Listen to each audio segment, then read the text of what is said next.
My name is Dawn Meehan, and I am serving as a member of the jury.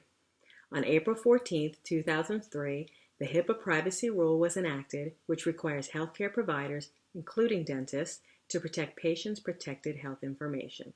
Regarding the case of Lanika Doyle and others versus AU Bright Smiles Dental, with respect to maintaining paper records, the HIPAA privacy rule requires healthcare providers to make reasonable efforts to limit exposure to the patient's protected health information to the minimum necessary to achieve the purpose of the use. These reasonable and appropriate minimum necessary standards aim to confidentially protect information from unnecessary disclosure without hindering a healthcare provider's services. Confidentiality limits the available information to dentists or staff members authorized to receive it and who provide direct clinical care to the patient.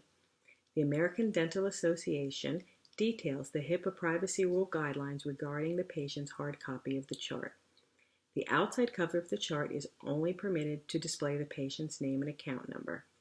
A single, plain, wordless, colored sticker on the outside cover can alert the team to look on the inside for important information regarding allergies, medications, antibiotic pre-medications, and clinical conditions that can affect dental treatment. Although it can only designate that there is additional pertinent information inside the chart and does not disclose on the outside cover what that information may be.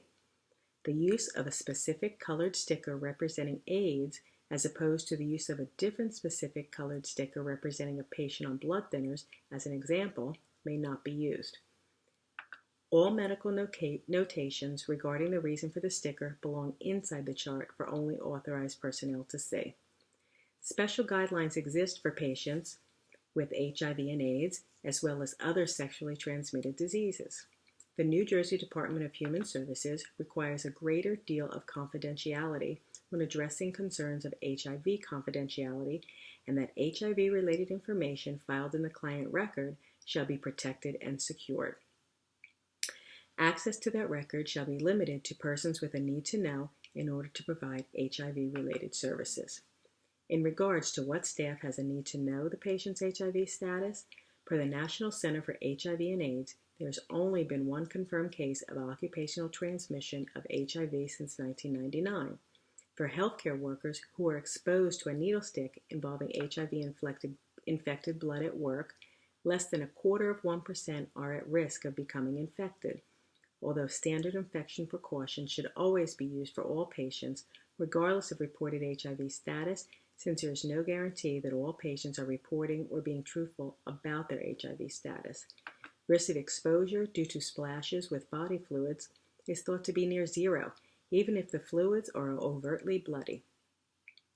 This extremely low transmission risk would not give frontline reception staff and insurance staff the need to know the patient's HIV status, and therefore a sticker with the word AIDS on the outside cover of the chart alleging all dental staff and potentially other patients does not meet the minimum necessary guidelines established as per the HIPAA privacy rule.